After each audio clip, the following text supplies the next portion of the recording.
पहुंची, बिटिया बड़ी सुंदर थी, सुशील थी, शहर में रहने वाली। तो देखा तो सबसे पहले माताएं सुंदरता देखती हैं। सच बताएं तो सुंदर होनी चाहिए। गांव में ले जाऊंगी तो सब कहेंगे कि उसकी बहू हीरा है, हीरा। अंदर से चाहे कुछ भी हो, कहते हैं ऊपर से दिखना चाहिए हीरो, चाहे अंदर से हो जीरो। बोली ऐसी देखती है माता बहने। तो एक माता जी बहू देखने के लिए गई, तो देखने में तो बड़ी सुंदर कन्या थी। और उससे पूछा गया, बोले बेटा तू ये बता तुझे रसोई में क्या क्या आता है? आजकल रसोई को रसोई नहीं बोलते। बोले आज क्या बोलते हैं? बोले आजकल किचन बोलते हैं। अब बताओ किचन किसे बोलते हैं? बोले किचन उसे बोलते हैं जिस घर में हमेशा किच किच बनी रहे, उसे किचन बोलते हैं। लेकिन माताएं आजकल रसोई को किचन बना बैठी हैं। बोले वैसे ही बना बैठी। बोले ऐसे नहीं, बोले प्रमाणित। बोले कैसे? बोले रसोई में हमेशा किच किच तो मची ही रहती है। और बोले भोजन कैसे बनाती हैं? बोले भोजन बनाती हैं तो तब राम राम नहीं लेती। बोले भोजन बनाते समय पता है कौन से गाना चलते हैं मोबाइल में? बोले गोली चल जावेगी। अब महाराज भोजन बनाते समय माता बहनें ऐसे गाने सुनती हैं, और वही क्रोध भरा भोजन बच्चे खाते हैं, वही गोली चलने वाले रस मिले भोजन बच्चे खाते हैं, तो फिर वो बड़े होकर के गोलियां ही जलाते हैं।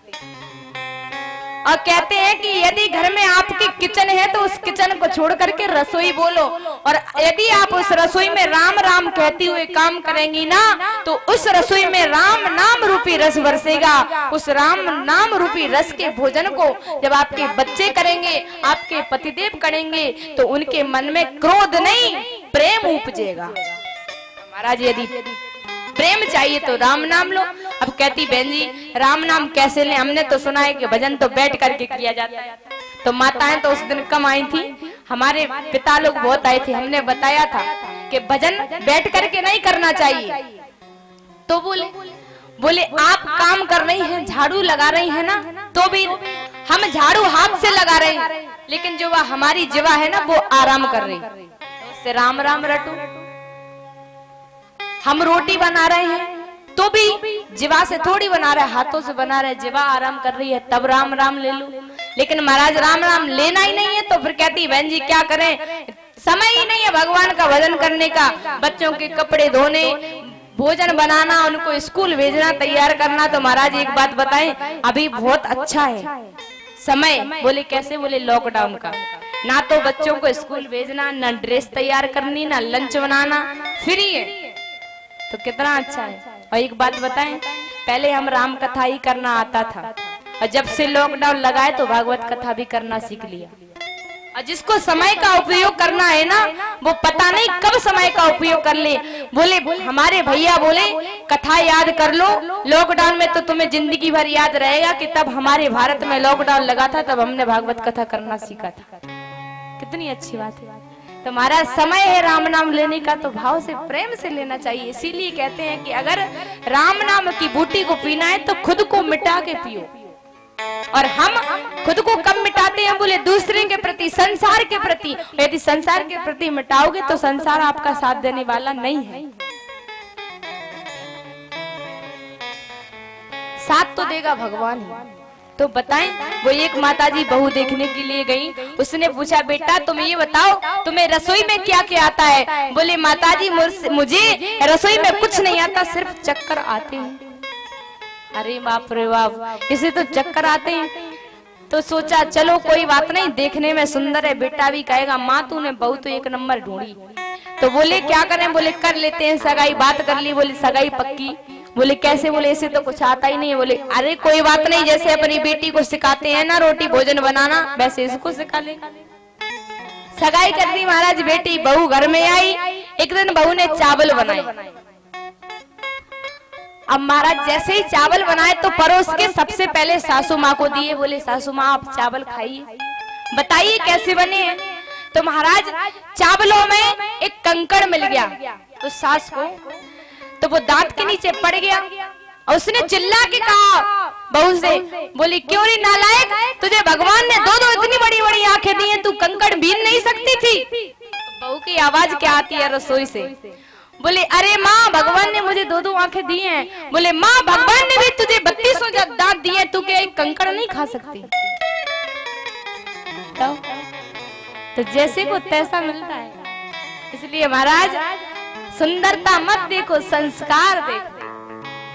आजकल संस्कार कैसे घरों में मिलते हैं? बोले भला गरीब हो। देखिए अमीर बाप की बेटी, ध्यान रखना, यदि अमीर बाप की बेटी आएगी ना तो वो माँ पहले से कह देती है बेटा किसी की नौकरी मत करना। बोले क्यों? बोले मैंने 10 लाख दिए तेरी शादी में, नौकरानी बना के नहीं महारानी बना के भेज रही हूँ। तो बेचारी महारानी आती है, हम पलंग पे बैठ जाती, कहती माँ अब तो हमारा राज चलेगा, तुम नौकर बनो। तो ऐसी बहुएं नहीं है। सीता मैया कैसी है? बोले पति रख रूप को लख करके समझ जाती हैं कि ये क्या कहना चाहते हैं। ऐसी बहुएं चार आज बहुएं महाराज अवधपुर में आई।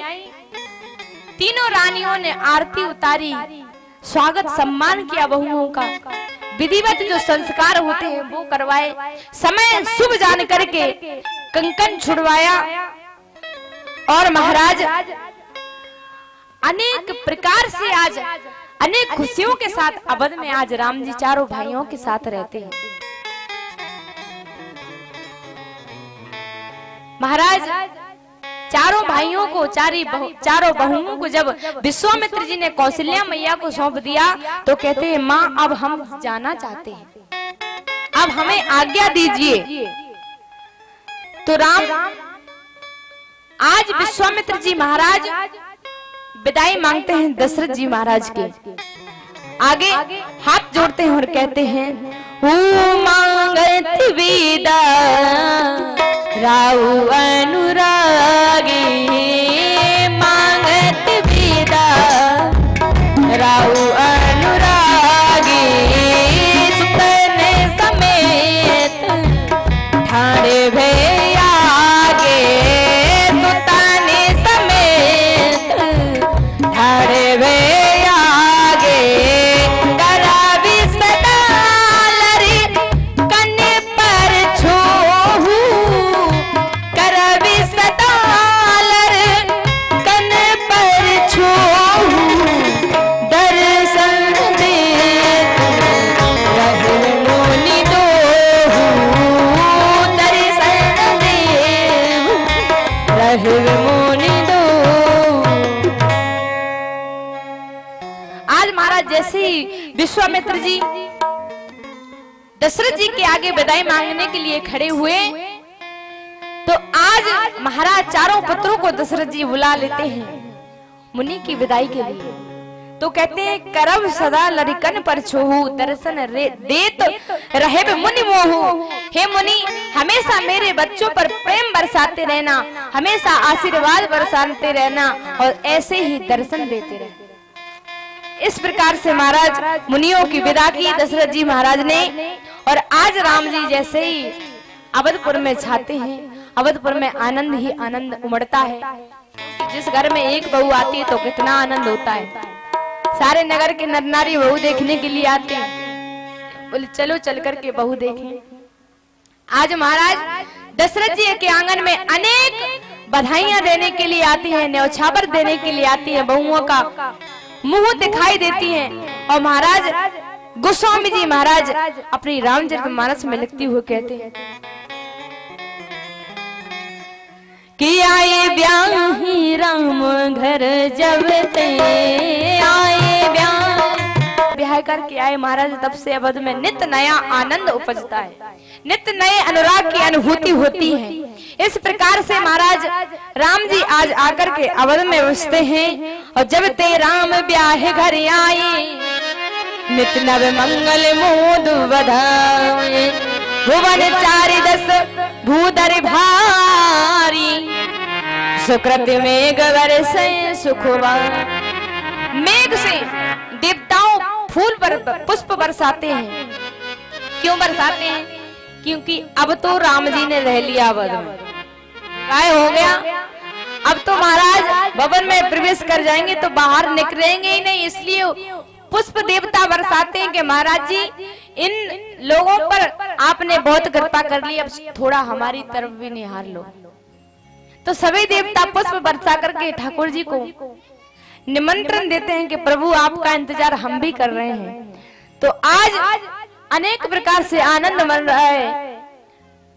आकाश से देवतागण पुष्प बरसा रहे हैं। ऐसे ही अनेक प्रकार से राम जी अयोध्या में रहे। उसके बाद एक समय आया। अब वो एक समय कौन सा आया? बोले एक समय सब सहित समाजा, एक समय सब सहित समाजा,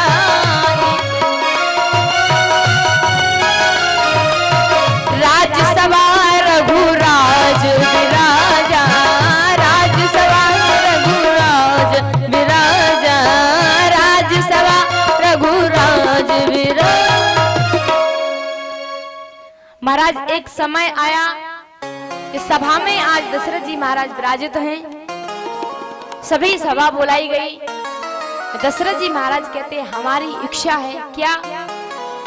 बोले हम अपने नैनों से, अपने नेत्रों से राम जी को राजा बनते हुए देखना चाहते हैं।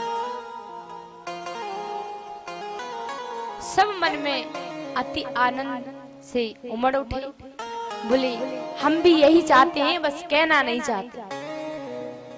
आप शायद बिन बोले ही समझ लें, क्योंकि राजा कौन होता है? बोले राजा भगवान होता है प्रजा का। राजा प्रजा का पालन पोषण करता है।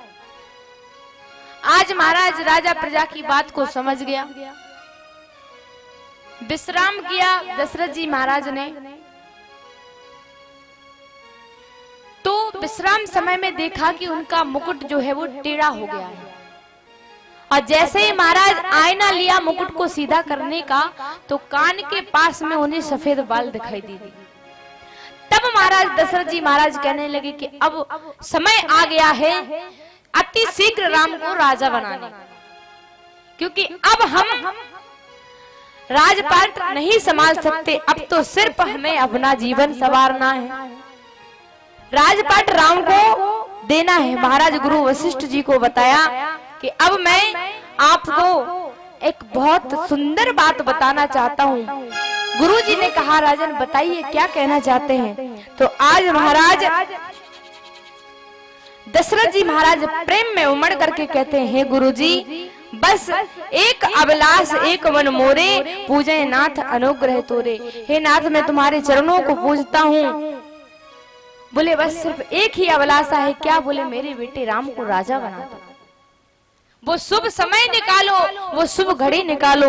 कौन सा वो शुभ समय है जब मेरा बेटा राम राजा बने?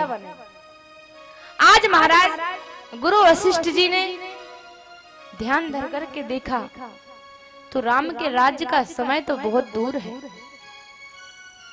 और सोचा कि यदि मैं ये बता दूंगा कि राम का राज तिलक अभी नहीं हो सकता, तो भैया जो राजा दशरथ जी है वो दुखित हो जाएंगे, चिंता में व्याप्त हो जाएंगे। तो ऐसा क्या किया जाए?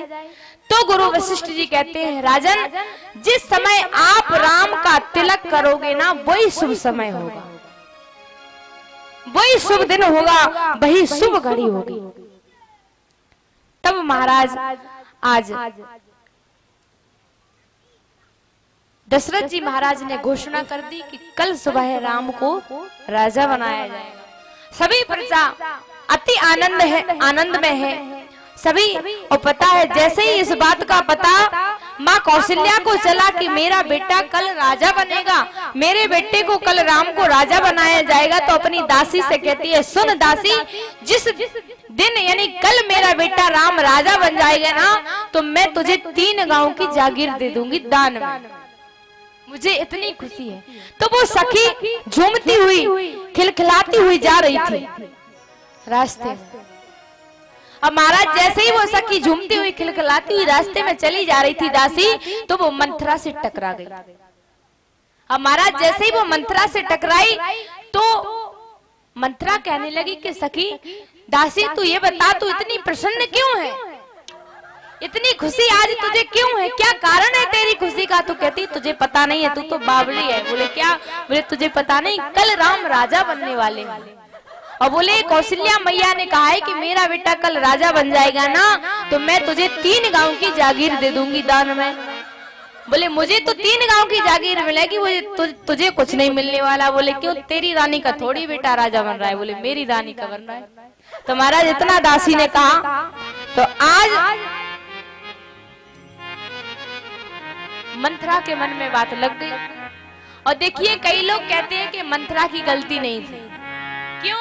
बोले देवताओं ने सरस्वती मैया से निवेदन किया था कि यदि राम भगवान राजा बन गए तो फिर हमारा क्या होगा? राम राजा तो सिर्फ अवध के बन जाएंगे तो अवध का ही पालन पोषण करेंगे, फिर हमारा कौन क्या करेगा? बोले जो राक्षस अत्याचार कर रहे हैं उनका वध कौन करेगा? उनका जो भक्त प्रतीक्षा कर रहे हैं, बोले चितवत पंथ रहियो दिन राती, जो दिन रात इंतजार कर रहे हैं, बोले किसका? बोले मिले जाओ राम, तरस रही अखियां मिले जाओ। बोले जो सिर्फ राम राम अपने जीवन को बना बैठे हैं, बोले उनका क्या होगा? बोले उन्हीं के लिए तो भगवान आए। बोले जाओ रोको। बोले वो अपने पुत्र समझ करके राजा बना बैठेंगे तो फिर हमारा क्या होगा? इन भक्तों का क्या होगा? सरस्वती मैया कहती है मैं नहीं जाऊंगी, मुझे कलंक लग जाएगा। देवता कहते हैं तुम ऐसा काम करो कि तुम मंथरा की जिह्वा पर जाकर के बैठ जाओ।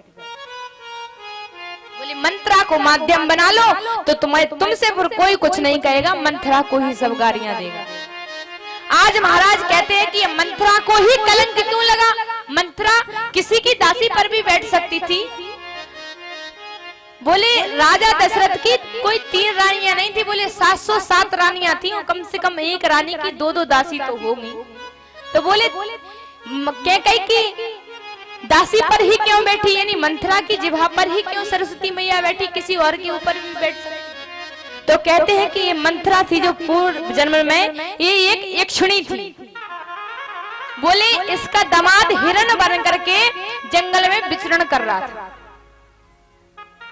और बोले राजा कैकेयी, जो कि कैकेयी के पिताजी हैं राजा कैक देश के जो राजा कैकेयी हैं, वो जंगल में शिकार कर रहे थे।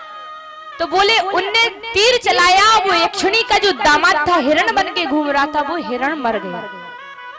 यक्षिणी को क्रोध आया, यक्षिणी ने श्राप दे दिया। बोले राजन मैं तुझे श्राप देती हूँ, जिस तरह से तूने मेरे दामाद का वध किया है उसी तरह से मैं तेरे दामाद का वध करूँ। बोले वही यक्षिणी आज मंथरा का जन्म लेकर के आई। दूसरा कारण है कि यह मंथरा पूर्व जन्म में राजा बलि की बहन थी। और बोले वामन भगवान के रूप में राजा बलि का राजपाट भगवान ने ले लिया था।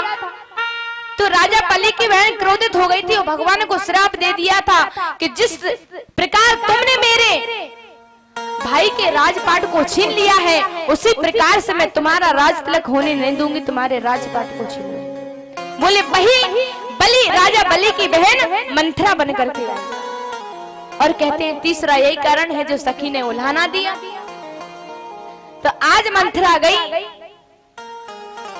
और महाराज कैकेयी के दरबार में लंबी लंबी सांसें लेने लगी कैकेयी के भवन में। तो कैकेयी कहती है कि क्या हुआ, इतनी क्यों कांप रही है तुम? तो आज मंथरा कहती है तुम्हें पता नहीं है।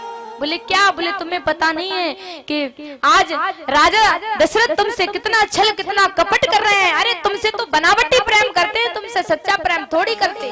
बोले ये कैसे जानती है तू? बोले मुझे पता है, अगर तुमसे सच्चा प्रेम करते होते तो तुम्हारे बेटे भरत को राजा ना बनाते। बोले आज राजा ने जान लिया कि भरत शत्रुघ्न है नहीं तो लक्ष्मण राम को ही राजा बना दे। बोले आज राम को राजा बनाया जा रहा है। कैकेयी मैया प्रसन्न हो गई, खुशी से झूम उठी। बोले तू अगर ऐसी वाणी बोलेगी ना, बोले तेरी जीभ को निकाल लूंगी। बोले तुझे पता नहीं राम कौशल्या मैया से ज्यादा प्रेम मुझसे करते हैं, और राम जैसा बेटा मेरे भाग धन्य है जो मुझे राम जैसा में बेटा मिला और सीता मैया जैसी बहू मिली। आज मंथरा कहने लगी अब क्या किया जाए? तो मंथरा कहती है कैकेयी तू बड़ी भोली है। बोले तुझे पता नहीं है कौशल्या तुझे किस प्रकार कष्ट देगी। बोले किस प्रकार? बोले कद्रु बिनते दीन दुख तुम्हें कौशल्या देव, भरत वन ग्रह से हई लखन राम के नेव। बोले तुम्हें पता नहीं है। और महाराज अनेक सौतन की कथा गाई है, लेकिन राम नाम किसका लिया है गोस्वामी जी महाराज ने? कद्रू और बनिता का। बोले ये कश्यप जी की 13 पत्नियों में से 2 पत्नियां थी, कद्रू और बनिता। बोले तुम्हें पता नहीं है कौशल्या? बोले कैकेयी बोले कौशल्या तुम्हें इस प्रकार दुख देगी, इस प्रकार दुख देगी जिस प्रकार से कद्रू ने बनिता को दिया था। बोले कैसे? बोले एक समय की बात है, कद्रू और बनिता में बात छिड़ गई। कौन सी? बोले कद्रू का कहना है कि जो सूर्यदेव के रथ में जो घोड़े लगे हैं ना, उनकी पूंछ काली है। बनिता कहती है उनकी पूंछ काली नहीं है, उनकी पूंछ सफेद है। कद्रू के बेटे थे सर्प। कद्रू ने कहा कोई बात नहीं, सुबह बता दूंगी काली है या सफेद है, देख लेना अपनी आंखों से। सुबह हुआ, कद्रू ने कहा बनिता से, बोले देख सूर्य भगवान के जो रथ में जो घोड़े लगे हैं ना, उनकी पूंछ काली है। आज महाराज जैसे ही विनीता ने सूर्य भगवान के घोड़ों की काली पूंछ देखी, देख करके दंग रह गई। महाराज दोनों में शर्त रखी गई थी कि जो जिसकी बात सत्य करेगी उसको उसकी दासी बनना पड़ेगा। आज महाराज कद्रू ने विनीता को दासी बना लिया। अनेक प्रकार से दुख देती है, कष्ट देती है। आज महाराज विनीता ने कुछ समय बाद 2 अंडे रखे। एक अंडे में से 500 वर्ष बाद अरुण देवता हुए, जो भगवान सूर्य देव के सारथी हैं, और एक अंडे में से 1000 वर्ष बाद गरुड़ देवता प्रकट हुए, जो भगवान के वाहन हैं। विनीता का जैसे ही वो पुत्र हुआ 1000 वर्ष बाद, उसने अपनी माता को दासी के रूप में देखा, उसे बड़ा कष्ट हुआ। उसने कहा माँ आपका ये हाल कैसा? तब विनीता ने सारी बात बताई। जब से ही महाराज गरुड़ देव को गुस्सा आया तो गरुड़ देव ने सर्प खाना स्टार्ट कर दिया, और सर्प खाए तो घोड़ों की पूंछ सफेद हो गई। महाराज जैसे ही विनीता ने देखा तो विनीता दंग रह गई, और कद्रू को क्रोध आ गया। कद्रू कहती है गरुड़ तुम इस प्रकार से मेरे बालकों को नष्ट नहीं कर सकते। तो बोले माँ तुम एक बात बताओ, मेरी माँ को दासत्व से मुक्त कब करोगी? बोले बेटा तब करूंगी तब तुम स्वर्ग से जाकर के मुझे अमृत का कलश ला दो। आज महाराज गरुड़ देवता स्वर्ग में गए, युद्ध किया, देवताओं से अमृत का कलश छीन करके लाए और कद्रू को दिया। और जैसे ही महाराज इंद्र देवता को पता चला कि अमृत तो कद्रू के पास पहुंच गया है, मन में डरने लगे कि यदि सर्पों को अमृत पिला दिया तो सर्प अमर हो जाएंगे, फिर तो उन्हें कोई मार ही नहीं सकेगा, उनका अभाव ज्यादा हो जाएगा। तो महाराज तुरंत इंद्र आया और कद्रू के हाथ से अमृत छीन करके दोबारा देवता के लोक में ले गए, देवलोक में ले गए।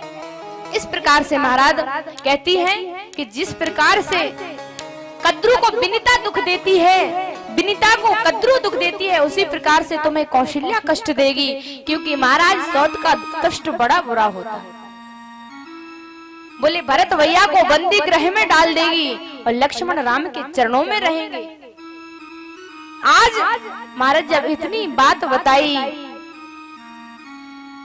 कैकेयी मैया सोचने लगी ये तो अवश्य। तो कैकेयी मैया कहने लगी कि फिर मैं क्या करूं, मुझे बताओ। तो मंथरा कहती है, बोले तो ही वरदान भूप संग ठाती, मांगो आज जुड़ाव हूँ चाहती। तो ही वरदान भूप संग ठाती, मांगो आज जुड़ाव हूँ चाहती।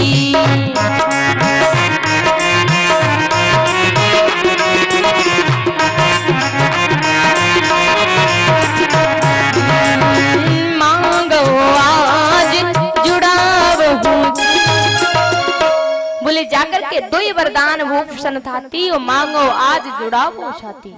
बोले कौन से 2 वरदान? तो वो याद दिलाती है कि तुम्हें पता है जब देवासुर संग्राम हुआ था तब राजा दशरथ के साथ आप गई थी, और वहां पर आपको पता होगा कि रात्रि में राक्षसों की जो बल होता है वो अधिक बढ़ जाता है। तो राजा दशरथ मूर्छित हो गए युद्ध में, देवासुर संग्राम में।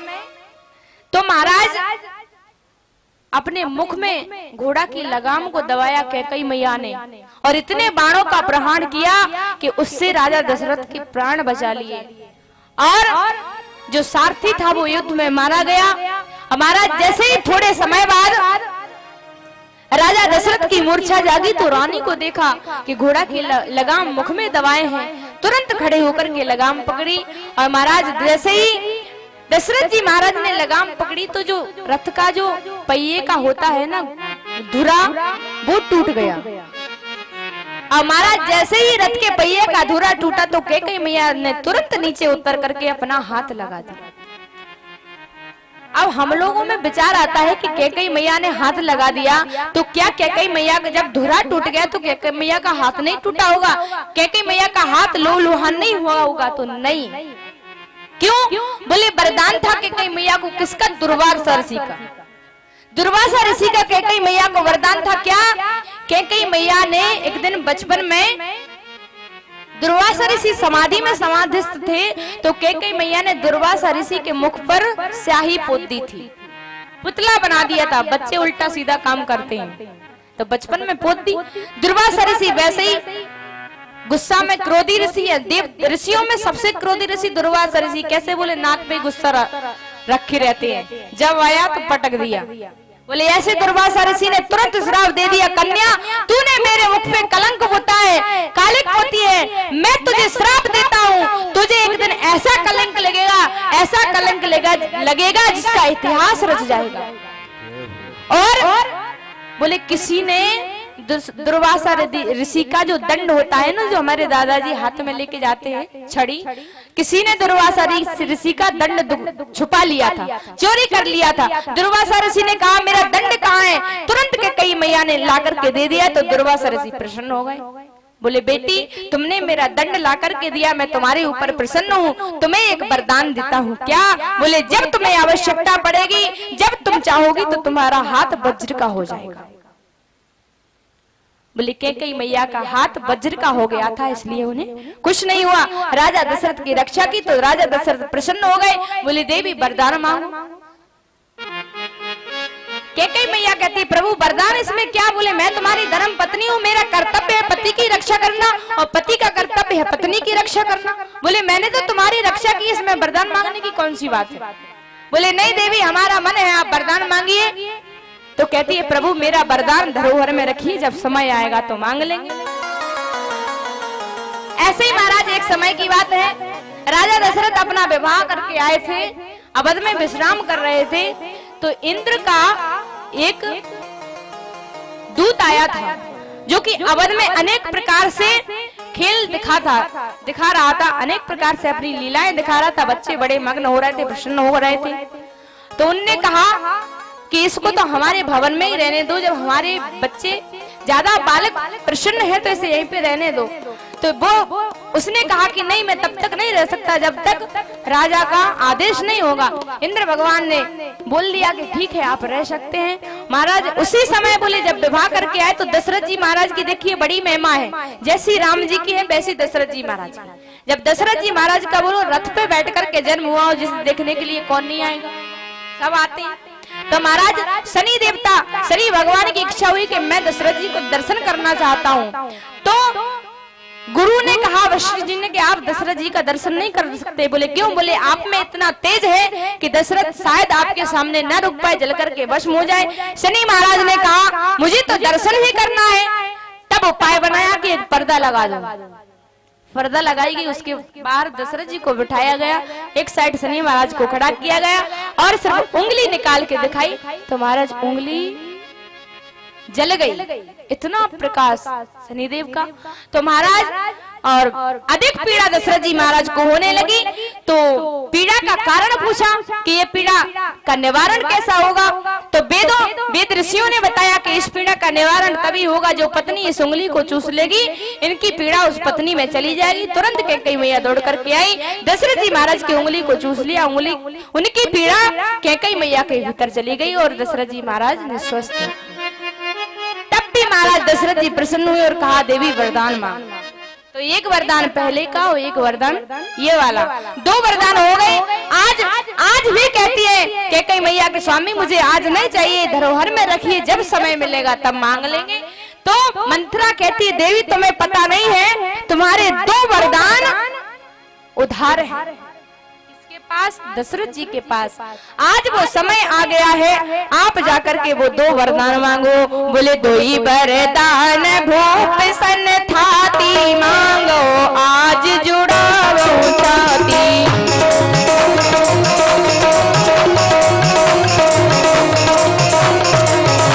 ये 2 ही वरदान भूप सन थाती मांगो, आज जुड़ावो छाती।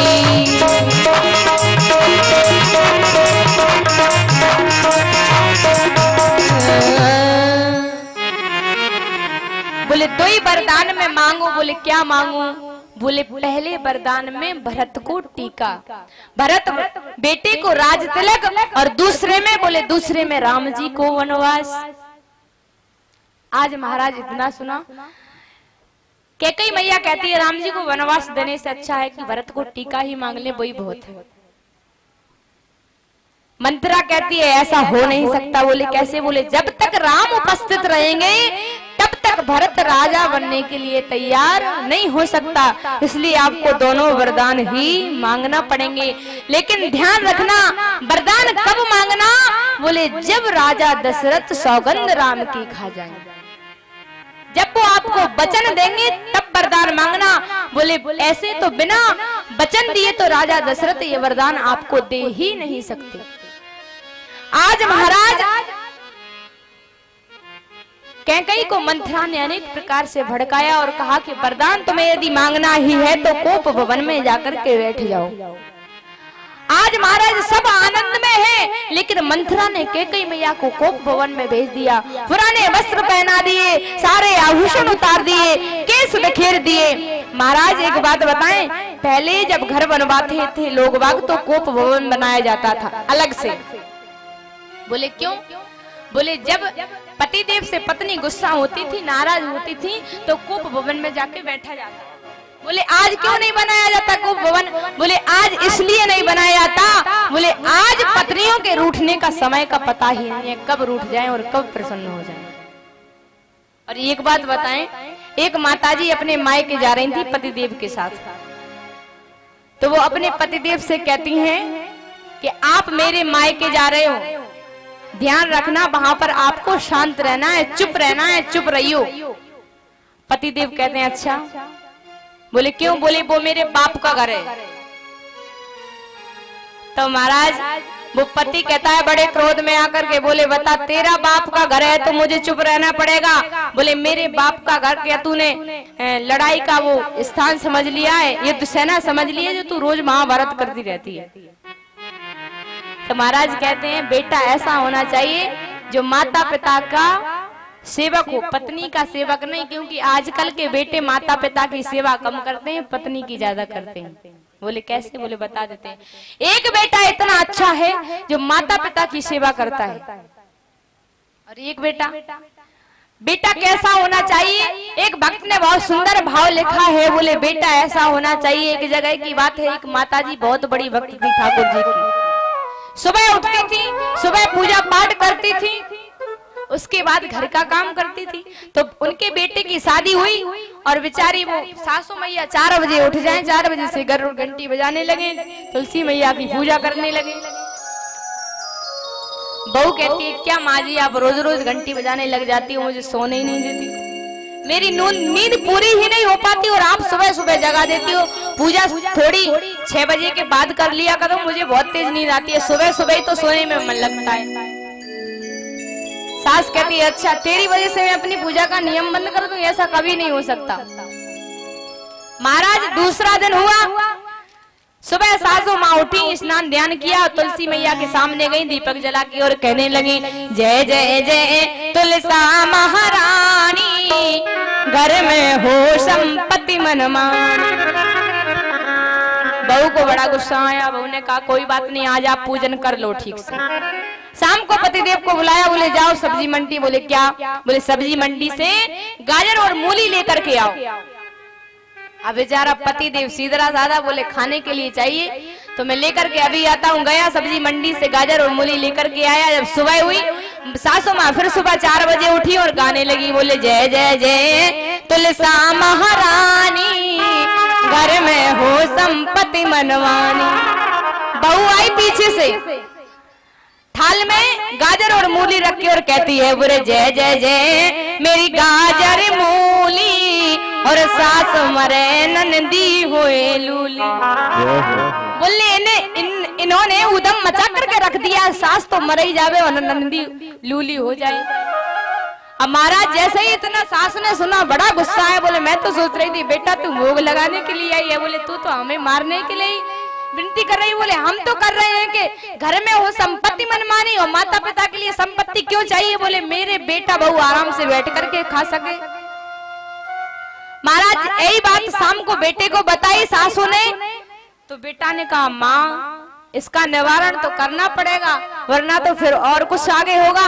तो बेटा गया, मन में सोचा क्या किया जाए, खेत पर गया और खेत पर जाकर के अज्जर झारा पटा करके लाया जो होता है, और जो उसकी सिर्फ एक बार ही पूजा होती है। कब, बोले जब जो गोवर्धन पूजे जाते हैं ना उन पर चढ़ाया जाता है।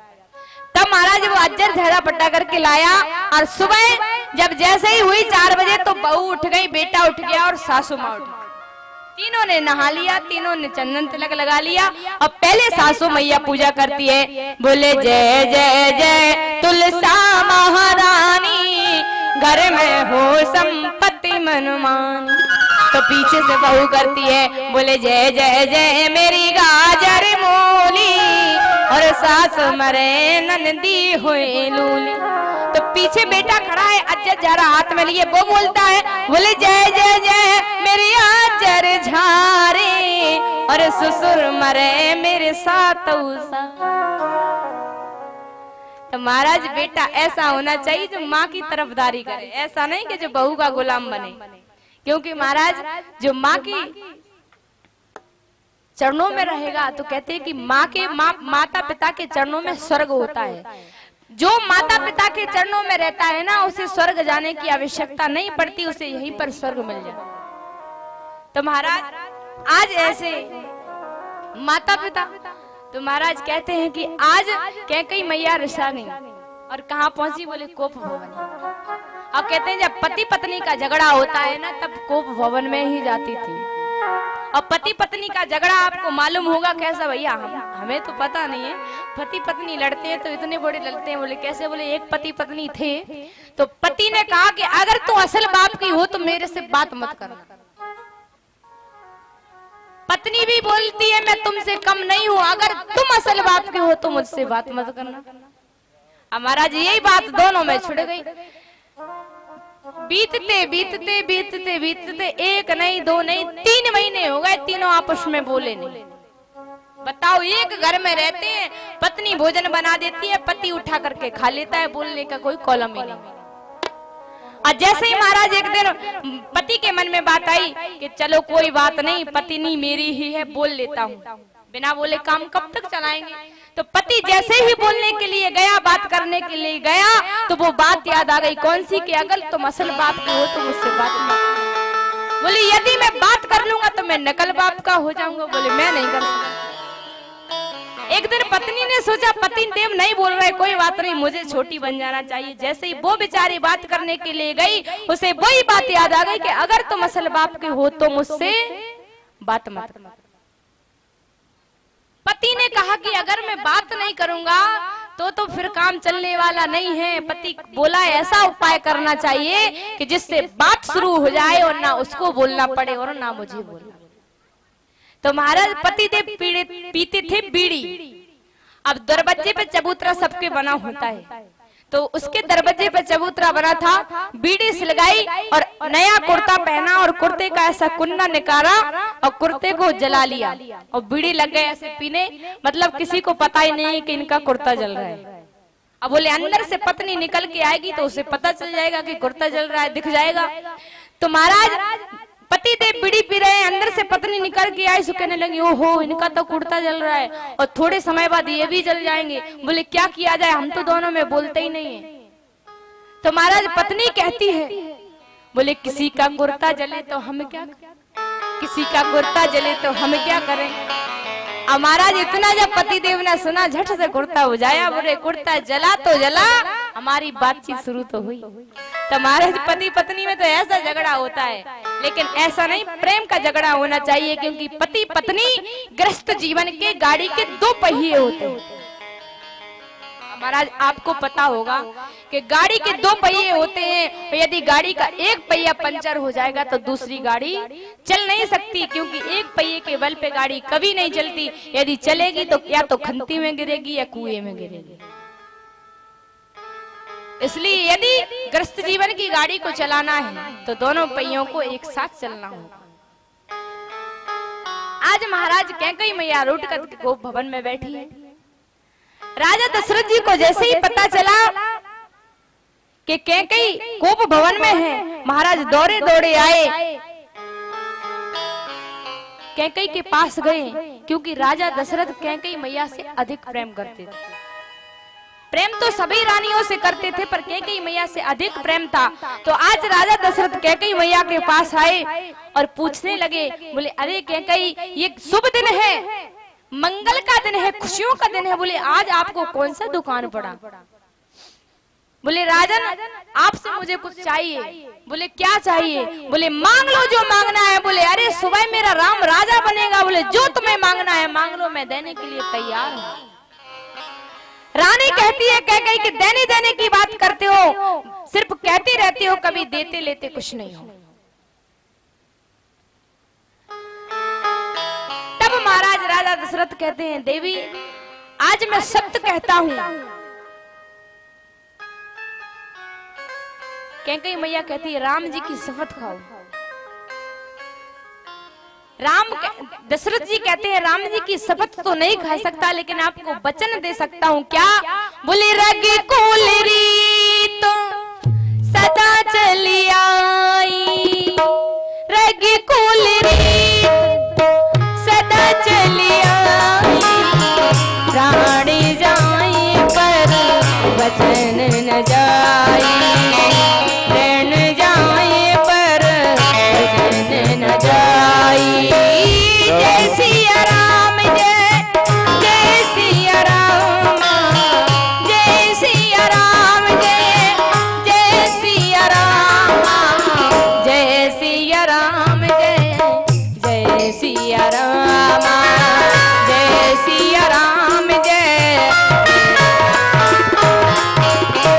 बोले रघुकुल रीत सदा चली आई, प्राण जाए पर वचन न जाए। बोले रघुकुल की रीति है, रघुकुल वंश की ये रीति है कि भला प्राण चले जाएं पर वचन नहीं जा सकता। बोले आपने सुना होगा कि हरिश्चंद्र राजा घर से निकल गया था सिर्फ वचन के पीछे। बोले हम आपके लिए एक छोटा सा वरदान नहीं दे सकते? बोले मांगो। तब महाराज आज कैकेयी मैया कहती है प्रिया प्राण सुत सर्वस मोरे, परिजन प्रजा सकल बस तोरे। आज कैकेयी मैया कहती है हे पतिदेव मुझे तो बस दो वरदान चाहिए, जो मेरे आपके पास धरोहर है उससे अधिक कुछ नहीं मांगना चाहिए। दशरथ जी ने कहा क्या मांगना है? तो आज कैकेयी मैया कहती है हो सुनाओ प्राण प्रिय भावत जी का,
कहती हैं, हे प्रिय, हे स्वामी, मुझे सिर्फ 2 ही वचन चाहिए, और पहले वचन में सुनो प्राण प्रिय भावत जी का, और देहु एक बार भरत ही टीका।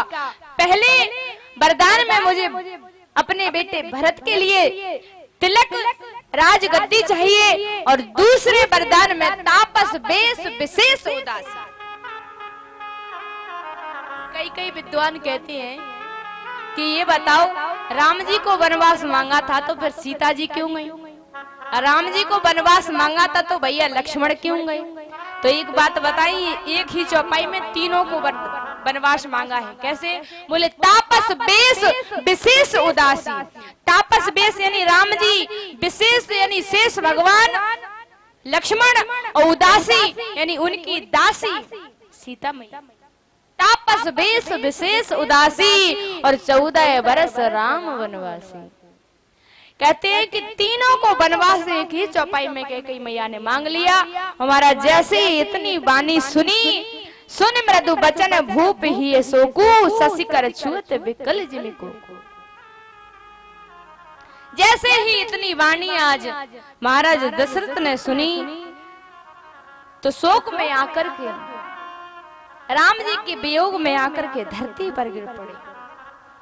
आज महाराज राजा दशरथ के लिए मूर्छा आ गई। और जैसे ही महाराज सुमंत दौड़े दौड़े आए, सुमंत ने देखा कि हमारे राजा मूर्छित में पड़े हुए हैं। महाराज रानी कैकेयी से पूछा कि राजा महाराज के लिए क्या हुआ? तो रानी कैकेयी अहंकार में आकर के कहती है, कुछ नहीं हुआ। बोले क्यों? बोले मैंने सिर्फ अपने 2 वरदान मांग लिए। बोले मैंने राजा से कहा मुझे 2 वरदान चाहिए। राजन ने कहा ऐसा मत मांगो वरना मैं मर जाऊंगा। रानी ने कहा कि अगर मैंने कह दिया कि तुम मुझे वरदान नहीं दोगे तो मैं मर जाऊंगी, और यदि मैं मरूंगी तो राजन तुम्हारे ऊपर कलंक लग जाएगा, और यदि तुम्हारे ऊपर कलंक लग जाएगा तो ये मुझे अच्छा नहीं लगेगा। इससे अच्छा है कि भला तुम मर जाओ, मुझे कलंक लग जाए, लेकिन मुझे वरदान चाहिए। बोले क्यों? बोले मेरी मिट जाए भला, लेकिन मेरा राम बन जाना चाहिए। क्यों? क्योंकि जब मेरा राम बन जाएगा तभी मेरा राम बनेगा। यदि मेरा राम बन नहीं जाएगा तो मेरा राम बन नहीं पाएगा। जय हो। आज महाराज कैकेयी मैया कहती है कि सिर्फ राम के लिए वनवास मांगा है। जैसे ही सुमंत्र के द्वारा राम जी को सूचना मिली कि मैया ने मुझे वनवास का राज मांगा, तो आज महाराज राम बड़े हर्षित हुए, मन में बड़ी खुशी मन में हुई, और अपनी कौशल्या मैया के पास जाकर के कहते हैं, राम जी दशरथ जी महाराज के पास आए। बोले पिता, हमने सुना है आप हमें वनवास देना चाहते। तो महाराज राम ने दशरथ जी ने अपने मुंह से नहीं कहा कि तुम बन जाओ, ये तो मैया कहती है कि राम तुम्हें बनना ही पड़ेगा, क्योंकि तुम बन नहीं जाओगे तो तुम राम बन नहीं पाओगे। राम कब बनोगे तब तुम बन जाओ। तो महाराज आज राम दौड़े दौड़े अपनी कौशल्या मैया के पास गए और कहते हैं, पिता दीन मोई कानन राजू। बोले माँ एक बात बताए। बोले ये बताओ कि बोले जंगल कितना बड़ा है। कौशल्या मैया कहती है, बेटा जंगल तो बहुत बड़ा है। बोले अपना अवध कितना सा है? बोले अपना अवध तो छोटा सा है। राम कहते हैं, माँ तभी तो हमारे पिताजी बड़े जानकार हैं। बोले क्यों? बोले जो छोटा राज है ना वो मेरे भैया छोटे भरत को दे दिया, और जो जंगल का बड़ा राज है वो मेरे पिताजी ने मुझे दे दिया। बोले मैं बड़ा भाई हूं ना, इसलिए मुझे बड़ा राज दिया है। अब महाराज जैसे ही कौशल्या मैया ने सुना कि तुम्हें जंगल का राज मिला है, तो कौशल्या मैया कहती है कि ठीक है, यदि तुम्हें पिता ने आज्ञा दी है तो तुम्हें जंगल का राजा बनना ही पड़ेगा। आज राम जी कहते हैं, माँ एक बात और बताएं, पिता के साथ साथ मुझे माँ ने भी आशीर्वाद दिया है। महाराज जिसके ऊपर यदि माँ का हाथ रख गया ना उसका बेड़ा पार हो। कहते हैं कि माँ की बात कभी खाली नहीं जाती, माँ की दुआ कभी खाली नहीं जाती, ये बात भगवान से भी टाली नहीं जाती। चाहे चार चार बेटे बर्तन मांझ कर पाल लेती है एक माँ, लेकिन चार चार बेटों से एक माँ पाली नहीं जाती।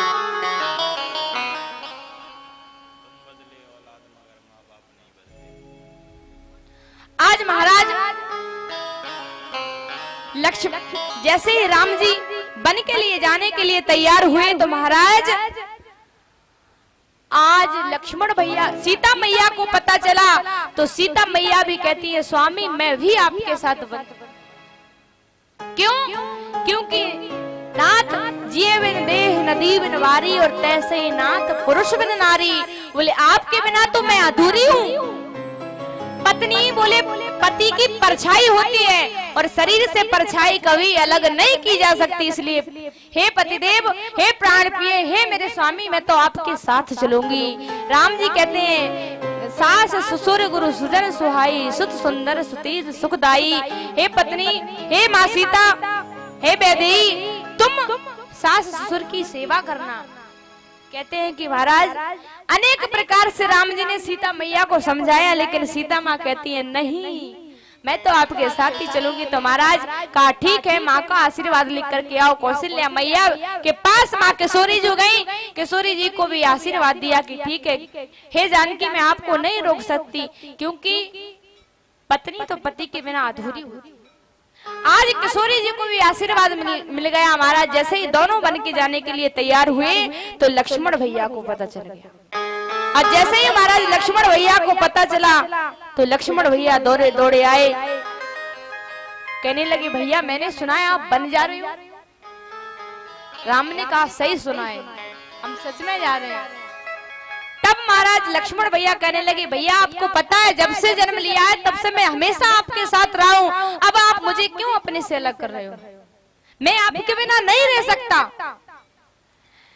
राम कहते हैं नहीं भैया मैं जा रहा हूं यहाँ से, और भैया भरत भी नहीं है, भैया शत्रुघ्न भी नहीं है, इन माता पिता की देखभाल कौन करेगा? तुम मेरे साथ चलोगे तो। लक्ष्मण जी कहते हैं चाहे कुछ भी हो जाए भैया मैं आपके बिना नहीं रह सकता, मैं तो आपके साथ चलूंगा। महाराज जैसे ही आज लक्ष्मण भैया जिद करने लगे तो महाराज आज राम जी ने कहते हैं कि भैया अगर तुम्हें हमारे साथ ही चलना है तो तुम्हें माँ का आशीर्वाद लेना होगा, सुमित्रा मैया से पूछना होगा। तुम आज माँ सुमित्रा के पास आज लक्ष्मण भैया गए और जाकर के चरणों में दंडवत प्रणाम किया। कहती है माँ मैं आज अपने भैया राम के साथ जाना चाहता हूँ। सुमित्रा मैया भी आशीर्वाद देती हैं और कहती है हे बेटा माता पिता के समान तुम राम जी और माँ जानकी जी की सेवा करना और उन्हें ही अपनी माता पिता समझना। आज महाराज दशरथ जी कहते हैं राम वन में जाना चाहता है, हम रोकना नहीं चाहते, लेकिन सुमंत तुम जाओ रथ ले जा करके और राम लक्ष्मण सीता को दोनों को एक रात दो रात जितना उन्हें रुकना हो जंगल में रुका करके तुरंत वापस रथ से ले आए। आज महाराज रथ तैयार करवाया गया सुमंत के द्वारा, लेकिन कैकेयी मैया ने क्या कहा है कि ना रथ से जाना है ना घोड़े पर जाना है। बोले कैसे? बोले तापस वेश विशेष उदासी, तपस्वियों के वेश में जाना है, राजा के वेश में भी नहीं जाना। तो महाराज आज राम कैसे जाते हैं वनवास में कि अपने सारे शरीर से जो वस्त्र हैं वो आभूषण उतारते हैं और कैकेयी मैया से क्या कहते हैं? बोले राम बनों को जातारी माता, राम बनों को जातारी माता, राम बनों को जातारी माता, राम बनों को हाँ लक्ष्मण बनों को, राम बनों को हाँ लक्ष्मण बनों को, राम बनों को हाँ लक्ष्मण बनों को, लक्ष्मण बनों को, राम बनों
कुंडल सर पर जटा रखा तारी माता, सिर पर जटा रखा तारी माता, राम बनों को दातारी माता।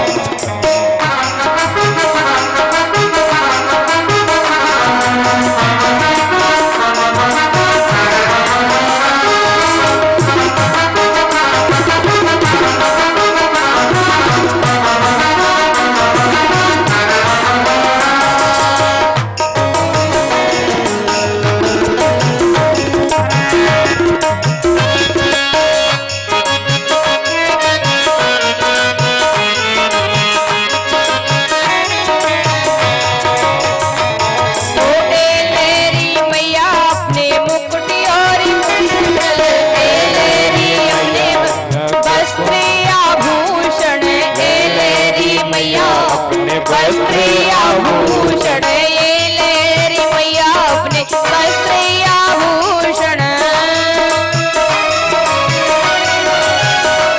हो तन पर भभूति रमा तारी माता, तन पर भभूति रमा तारी माता।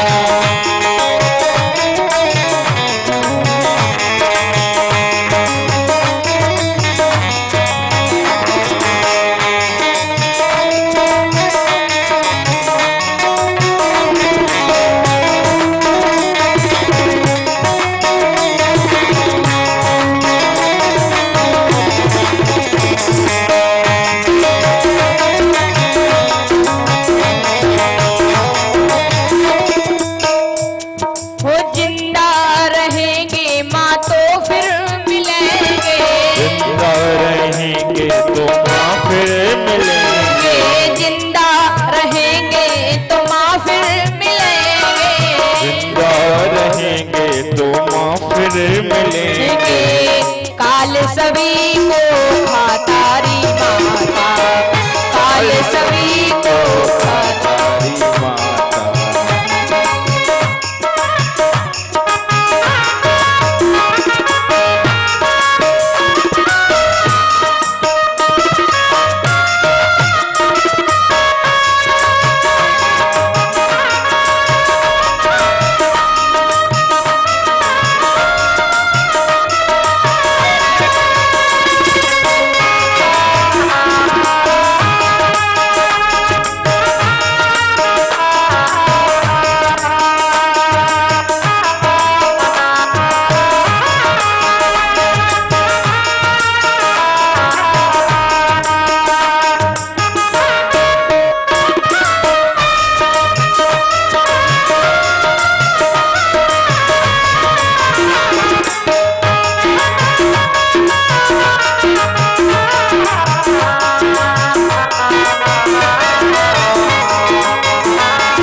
लक्ष्मण बनो